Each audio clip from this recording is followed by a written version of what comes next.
Baik, bismillah. Assalamualaikum warahmatullahi wabarakatuh. Perkenalkan, nama saya Endro Satrio Wicaksono dengan NIM 20230501030007. Pada kesempatan kali ini saya akan membahas mengenai rangkuman kelompok 7 hingga 14 pada mata kuliah akuntansi biaya untuk memenuhi tugas akhir semester pada mata kuliah akuntansi biaya.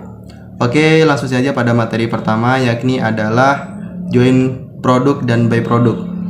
Pada proses produksi tertentu, kita tidak hanya mendapatkan suatu jenis produk saja, ada kalanya dari suatu proses yang sama muncul dua atau lebih produk utama. Produk-produk inilah yang disebut dengan join produk. Mereka baru bisa dipisahkan setelah melewati titik yang disebut split of point.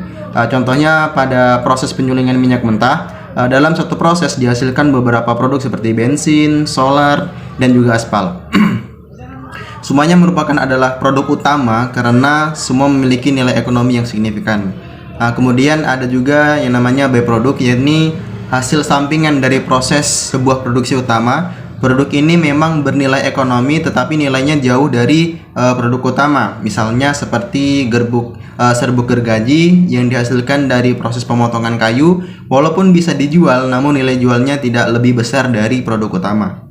Kemudian pada materi kedua yakni adalah just in time atau JIT. JIT adalah strategi produksi yang berfokus pada efisiensi dan pengurangan pemborosan. Intinya adalah memproduksi barang hanya jika memang ada permintaan dan hanya ketika dibutuhkan. Artinya tidak ada persediaan yang berlebih pada gudang. JIT membutuhkan koordinasi yang sangat baik antara bagian produksi, pemasok, dan distribusi. Misalnya Toyota yang telah menerapkan JIT berhasil mengurangi waktu tunggu dan persediaan berlebih karena setiap komponen hanya dikirim ketika sudah dibutuhkan dan dalam proses perakitan. Hal ini membantu menghemat biaya penyimpanan dan juga meningkatkan efisiensi produksi secara keseluruhan. Kemudian lanjut kepada materi ketiga, yakni material controlling atau pengendalian bahan baku.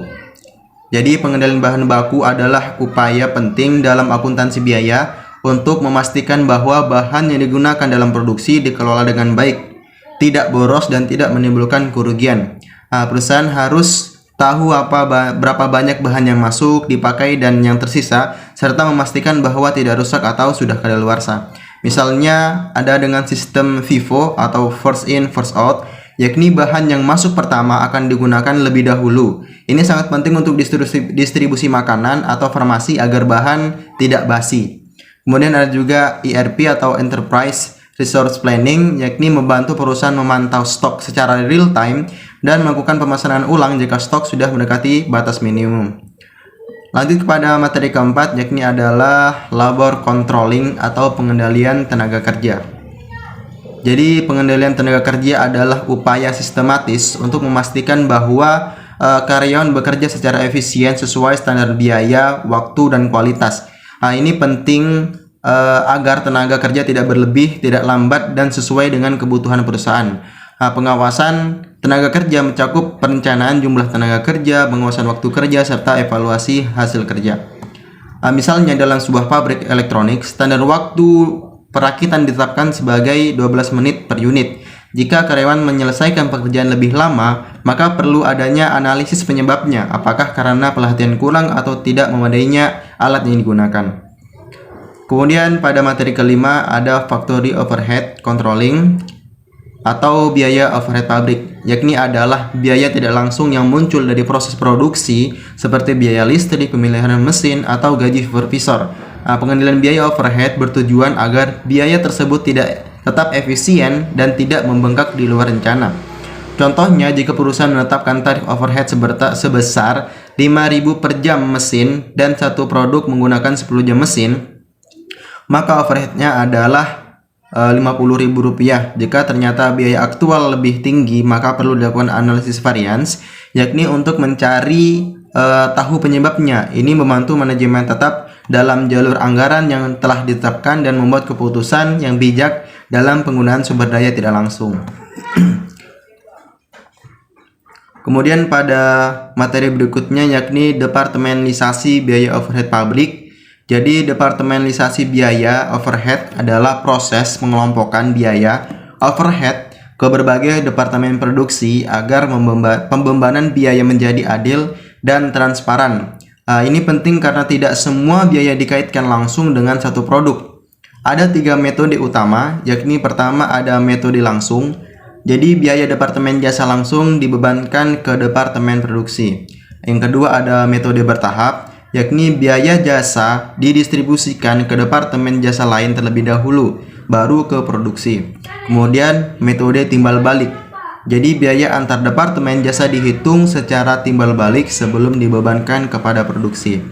Contoh nyata dapat dilihat pada perusahaan Toyota yang menggunakan pendekatan ini untuk memastikan efisiensi biaya antar departemen dalam proses produksi mobil berdasarkan pesanan. Kemudian lanjut ke materi ketujuh, yakni sistem biaya standar dan analisis varian. Jadi sistem biaya standar menetapkan harga ideal untuk bahan baku, tenaga kerja, dan overhead sebelum produksi dimulai. Biaya ini dijadikan acuan untuk menilai efisiensi proses produksi. Kemudian analisis varian membandingkan biaya standar dengan biaya aktual. Jika ada perbedaan, misalnya positif atau negatif, perlu dianalisis penyebabnya. Hal ini sangat berguna dalam pengambilan keputusan manajerial. Misalnya, varian tenaga kerja yang tinggi bisa menunjukkan ada pelatihan yang kurang atau proses kerja yang tidak efisien. Sistem ini membantu menilai efisiensi, menetapkan harga jual, dan juga mengevaluasi kinerja departemen atau individu secara objektif. Kemudian analisis biaya pemasaran. Jadi analisis biaya pemasaran bertujuan mengetahui seberapa efektif dan efisien kegiatan pemasaran dalam menghasilkan penjualan. Biaya ini bisa berupa iklan, juga bisa promosi, juga diskon atau komisi penjualan. Ada beberapa metode analisis yang digunakan pada analisis biaya pemasaran, yakni yang pertama ada break even analysis atau BEA. Menentukan berapa unit yang harus dijual agar biaya pemasaran tertutup. Kemudian ada CVP analysis, yakni menganalisis hubungan antara biaya, volume, penjualan, dan laba. Kemudian ada marketing cost to sales ratio, yakni mengukur persentase biaya pemasaran terhadap penjualan.